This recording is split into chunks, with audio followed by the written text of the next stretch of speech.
Hello বন্ধুরা, আমি আজকে মে মাসে এই এপ্রিল মাসে গাছকে কি পরিচর্যা করবেন, কি করবেন, তাতে এত ফুল এত কুড়ি কী করে পাবেন, আমি আজকে এই জবা ফুল গাছ নিয়ে আপনাদের সাথে ভিডিওটি করতে এসেছি।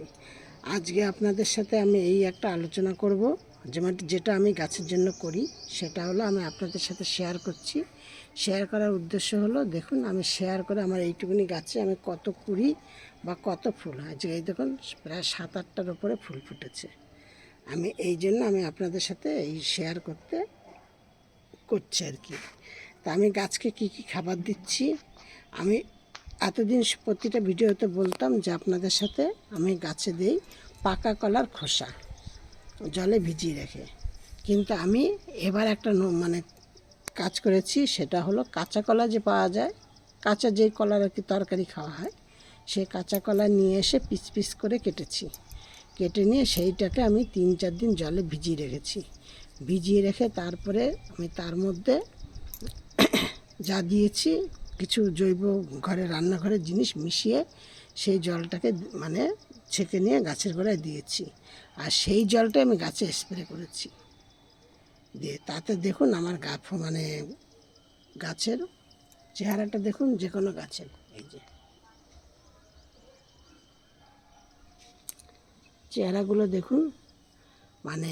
আপনারাও যদি এটা করেন আপনারা এরকম উপকার পাবেন। এত গাছের প্রত্যেকটা ডগায় দেখুন কত পরিমাণে কুড়ি, প্রতিটা ডগায় দিয়ে এইভাবে আপনারাও পাবেন। এবার আমি আপনাদেরকে বলছি, আমার এই ভিডিওটি প্রথম থেকে শেষ পর্যন্ত দেখবেন, দেখে নিয়ে একটি লাইক কমেন্ট শেয়ার করবেন। আর নতুন বন্ধুদের বলছি, আপনারা ভিডিওটি দেখে নিয়ে একটা সাবস্ক্রাইব করবেন, করে পাশের বেলটি বাজিয়ে দেবেন, দিয়ে আর একটু সবার মধ্যে শেয়ার করে দেবেন। আপনারা একজনা একটা দুটো করে শেয়ার করবেন, তাইলে অনেকের মধ্যে আমার ভিডিওটি পৌঁছিয়ে যাবে। একটা করে শেয়ার করলে অনেক পৌঁছিয়ে যাবে। এবার আমি বলছি, আমি ওই কাঁচা কলার খোসাগুলোকে, কাঁচা কলাটাকে পিস পিস করে পাতলা পাতলা করে কেটে নিয়ে আমি কী করেছি, তার মধ্যে কিছুটা হলুদ দিয়েছি। আর ওই যে কোনো লেবু কেটে যে ইটা নেওয়া হয়, রসটা নিয়ে নেওয়া হয়, তারপর সেই খোলাটা থাকে না, সেই খোলাটাকে আমি জলের মধ্যে দিয়ে দিয়েছি। দিয়ে তার মধ্যে 1 মুঠো সরষের খোল দিয়েছি, 1 মুঠো বেসন দিয়েছি,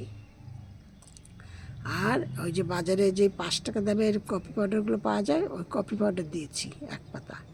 দিয়ে আমি ভিজিয়ে 3-4 দিন রেখে দিয়েছি। দিয়ে সেইটাকে সেঁকে নিয়ে এই গাছের গোড়ায় আমি দিয়ে দিয়েছি, দেখুন। আর সেই থেকে আজকে আমার দেখুন এই যে এত পরিমাণে ফুল দেখেছেন, আর গাছগুলো দেখেছেন, প্রত্যেকটা গাছে কুড়ি রয়েছে, প্রতিটা গাছে। ঠিক আপনারাও এইভাবে গাছে দিলে দেখবেন আপনাদেরও গাছে ফুল হবে। এই জিনিসটা আপনারা একদম ঘরোয়া জিনিস, কোনো শুধু সর্ষের খোলটাই আপনাদের কিনতে হবে, এছাড়া যা আছে সবই বাড়ির জিনিস। আর কি করবেন, গাছে ওই যে কলার খোসাটা ভিজিয়ে রেখেছিলেন ওই সব, ওর মধ্যে চাল ধোয়া জলটা নেবেন, আর ডাল ধোয়া জলটা নেবেন, আর সবজি যে ধুয়ে সেই যে বিষটা জলটা সেইটা নেবেন। এবার এই 3টে জিনিস নিয়ে আপনারা একসাথে মিশিয়ে তারপর ভালো করে ছেঁকে নিয়ে আপনার প্রত্যেকটা গাছে স্প্রে মেশিনে দিয়ে ভালো করে স্প্রে করে দিন। গাছ একদম সতেজ, কোনো রকম কোনো পোকামাকড় থাকবে না, মিলিবাগ আসুন কিচ্ছু গাছে ধরবে না। এই জন্য আপনাদের, আর জবা ফুল গাছ আপনারা খুব রৌদ্রে রাখবেন। এবার রৌদ্রে রাখবেন, কিন্তু এখন এই এপ্রিল মাসে প্রচুর পরিমাণে রোদ্দুর। এখন যদি আপনারা ঠিকমতো না পরিচর্যা করেন, তাহলে মে মাসে আপনারা একদমই ফুল পাবেন না। এই জন্য আপনাদের এখন কি করতে হবে, গাছগুলোকে একটুখানি ছাওয়া স্থানে রাখতে হবে। একদমই যে পুরোটাই রোদ পাবে সেরকম না, একটু হালকা রোদর পেলো, হালকা ছাওয়া পেলে এইটা এরকম জায়গায় রাখতে হবে। তাহলে দেখবেন আপনাদের গাছ অটোমেটিক সুন্দর, একদম নীরোগ থাকবে, কোনো রোগ থাকবে না। এইটা করবেন মাসে 1 দিন। আর প্রথমে যে খাবারটা দিতে বললাম, ওইটা 12 দিন 13 দিন বাদে বাদে ওইটা দেবেন। 15 দিনে করতে পারেন, মাসে 2-3 বার দেবেন আর কি। দিলে আপনাদের দেখুন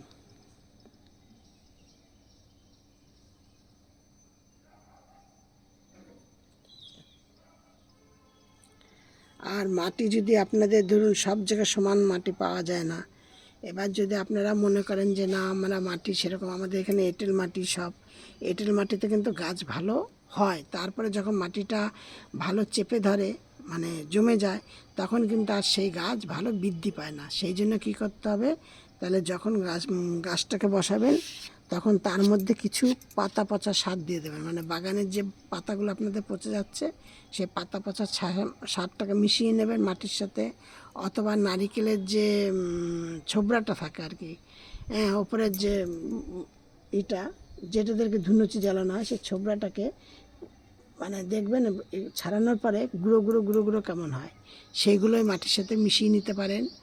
আবার অথবা কিছুটা চা পাতাও মিশিয়ে দিতে পারেন। 2-1 চামচ যদি চা পাতা মিশিয়ে দেন তাহলে দেখা যাবে আপনাদের মাটিটা কিছুটা উর্বর থাকবে।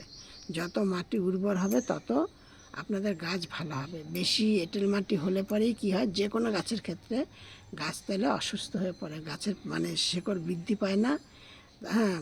তারপরে গাছ সেরকম শেকড় বৃদ্ধি না পেলে আপনারা জল দিচ্ছেন, ড্রেন সিস্টেম থেকে জলটা বেরিয়ে যাচ্ছে, কিন্তু আপনাদের গাছে শেকড়ে গিয়ে জলটা লাগছে না।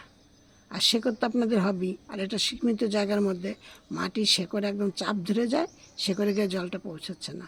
যার জন্য কী হবে, মাটিটা যখনই গাছটা বসাবেন তখনই যাতে একটুখানি মাটিটা উর্বর মতো থাকে, তাহলে কি হবে আপনাদের গাছটা ভালো বৃদ্ধি পাবে। শেকড় যত বৃদ্ধি পাবে গাছ তত সুন্দর হবে, আর গাছ যত সুন্দর হবে মাথায় একটু পিঞ্চিং করে দেবেন তাহলে গাছের, হ্যাঁ, তাহলে অনেক ডালপালা বেরোবে, আর ডালপালা যত বেরোবে শেকড় যত মানে সুস্থ থাকবে, গাছ যত সবল থাকবে তত বেশি আপনারা ফুল পাবেন। এইভাবে গাছকে আপনারা পরিচর্যা করুন। মানে আমার দেখুন গাছে কত প্রচুর পরিমাণে, আমার প্রত্যেকটা গাছে এমন বেলি ফুল গাছে, এই দেখুন বেলি ফুল দেখুন কত বড় বড় ফুটেছে, এটা হলো মাধবীলতা গাছ। ঠিক এইভাবে গাছগুলোকে যত্ন করুন, মানে খুব সুন্দর ফুল পাবেন। আজকে আমার এই মানে জবা ফুল গাছটায় দেখুন প্রচুর, একটুখানি একটা গাছ, ছোট্ট একটা টব, তার মধ্যে দেখুন কতগুলো ফুল ফুটেছে, আর গাছটা আর না হলে 100টা কড়ি আছে, 100টা দেখুন, তারও বেশি হবে। এই দেখুন প্রত্যেকটা ডগায় ডগায় গাদা গাদা করি। আর একটা কাজ করবেন, যখন ধরুন এই যে জবা ফুলটা তুলে নিয়ে এই ডাঁটিটা কিন্তু ভেঙে দেবেন, বাদ দিয়ে দেবেন, যেন এই ডাঁটিটা যেন না থাকে। আর জলের দিকটা আপনাদের মাথায় রাখতে হবে, গাছের গোড়া যেন শুকিয়ে না যায় আর জল যেন জমে না থাকে। প্রথম কথা গাছের ডগা যেন মাটি যেন শুকিয়ে না যায়, আর দ্বিতীয় কথা গাছের গোড়া যেন জল না জমে থাকে। আজকে আমার এই ছিল ভিডিওটি দেখে ভালোভাবে একটা লাইক করবেন। আর এত গরম পড়েছে, গরমে সবাই সুস্থ থাকুন, ভালো থাকুন। নেক্সট ভিডিও আবার করুন।